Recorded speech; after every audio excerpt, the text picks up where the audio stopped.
Eh bien, mes chers amis, chers Camerounais, bonjour, bonjour une fois de plus.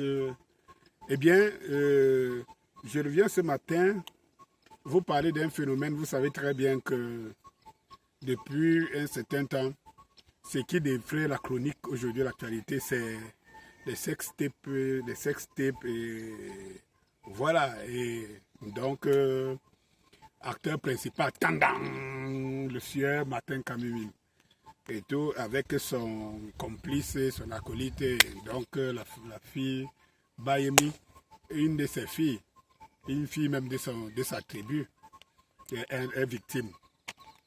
Alors ce que je voudrais vous dire ce matin, c'est que je ne comprends pas dans quel pays de merde nous nous retrouvons aujourd'hui, où il y a un scandale qui se passe dans un pays. C'est l'actualité, tout le monde en parle. C'est une affaire, une histoire de mœurs. Une histoire qui traduit jusqu'à quel niveau, quel degré de moralité notre société, la société camerounaise s'est retrouvée. Une histoire qui traduit les dirigeants de ce pays, Paul Biya, sa tête avec toute sa clique, jusqu'à quel niveau ils ont mis le Cameroun, le civisme, l'incivisme, la culture, tout ça l'a foutu le camp.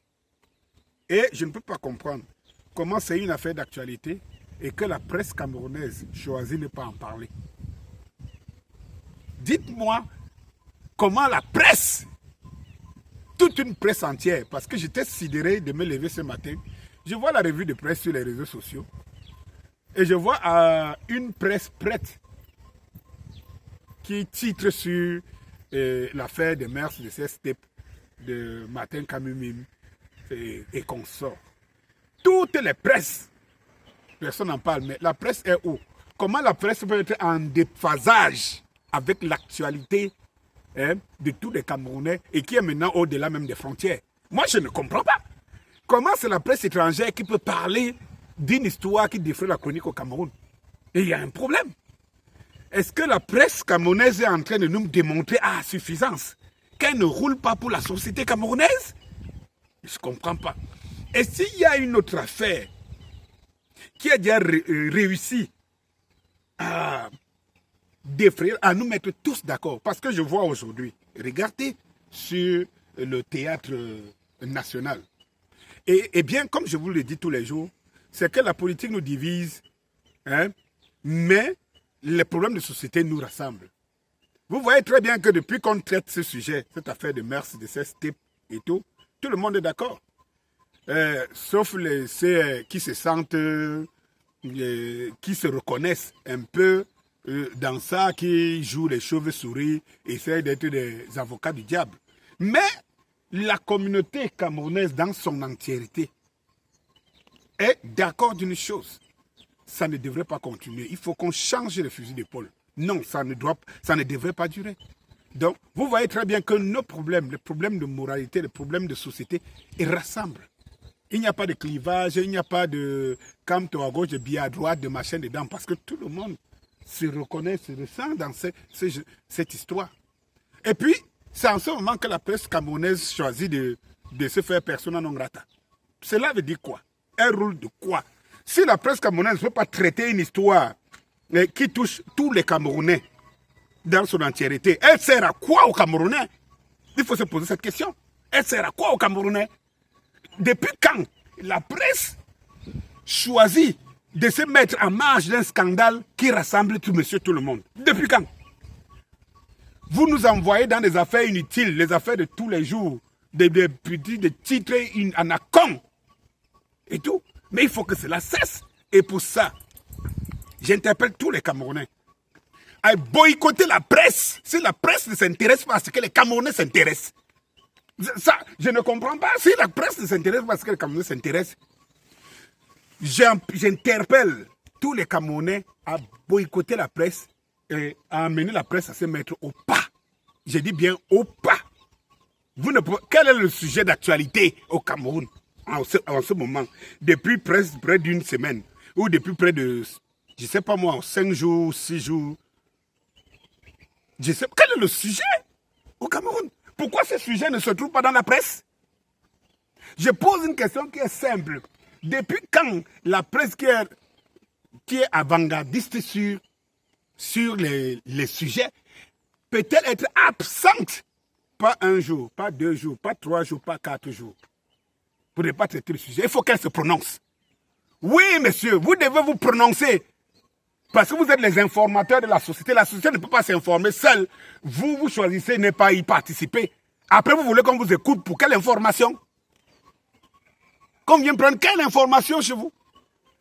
Traiter l'information. Attends, quelque chose qui est d'une importance absolue, qui peut définir les 2 ou 3 prochaines générations. Ça dit que la tangente des 2 ou 3 prochaines générations au Cameroun, vous choisissez de ne pas en parler. Vous nous parlez donc de quoi? Dites-vous nous parlez donc de quoi? Je pose la question. Vous nous parlez de quoi?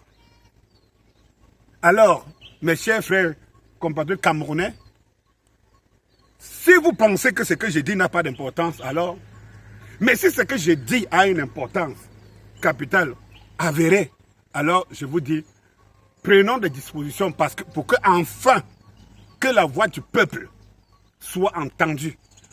Parce qu'il y a des choses qu'on ne peut pas faire. On a une armée qui est contre nous, on ne peut pas s'exprimer et tout. Mais il y a quand même des choses qui nous concernent, qui concernent notre intimité, notre vie personnelle, qui concernent la relation des vies dans un territoire donné. Ces affaires-là, personne ne peut nous empêcher de prendre des décisions qui vont dans le sens de la positivité. Il s'agit quand même ici de sauver nos filles, de sauver nos enfants, de sauver une moralité. On ne va pas quand même accepter qu'on nous traîne dans la boue. Et la presse doit être le relais et le reflet de la société. La presse doit être le reflet de ce que la société doit être. Si la presse ne peut pas choisir de rester, alors elle est complice. Alors elle est complice. Et vous ne pouvez pas être complice de quelque chose qui est mauvais et on continue à vous suivre. Ça n'a pas de sens. Cela veut dire que s'il n'y avait pas les réseaux sociaux, les Camerounais seraient bleus. Et ça traduit, parce que ce que vous ne savez pas, c'est que cette histoire traduit un peu comment notre pays est géré, avec les qui. Quand les gens passent le temps à voler, je vous avais dit ici que tous ceux qui sont dans cette histoire, c'est des gens que vous voyez qui ne vont jamais à l'encontre des situations que le pays ici, que les gens de ces régimes, tu n'entendras jamais matin quand même et tous ces gens-là en train de parler de la corruption, des machins trucs, dans un sens où ça va en droite ligne avec ce que le peuple veut entendre ou bien ressent. Non. Donc nous avons une société qui veut nous anéantir, qui veut nous imposer des lois, qui veut nous imposer une manière de vivre, qui veut nous utiliser nos enfants parce qu'ils ont réussi à se mettre à l'abri des dépenses. Ils ont la justice, ils ont tout. Si la presse n'est pas avec nous, si la presse n'est pas avec la société, la basse société, qu'est-ce qui va se passer? Moi, je me réjouis parce que nous, au M22, il y a des gens qui demandent tous les jours où est passé le M22. Où est ainsi? Vous verrez. Vous pensez qu'on est là juste pour animer la galerie, vous verrez. Si on comptait lancer un ultimatum parce qu'on regardait, s'il n'y a pas une association, s'il n'y a pas quelque chose qui saisit cette histoire pour pouvoir amener à avoir peur, parce qu'en fait, ce que nous sommes en train de dénoncer, ce n'est pas parce que nous sommes à l'abri de ça. Nous pouvons nous-mêmes aussi faire ce genre de bêtises. Mais en punissant, en essayant de médiatiser, de rendre justice à ce genre de choses,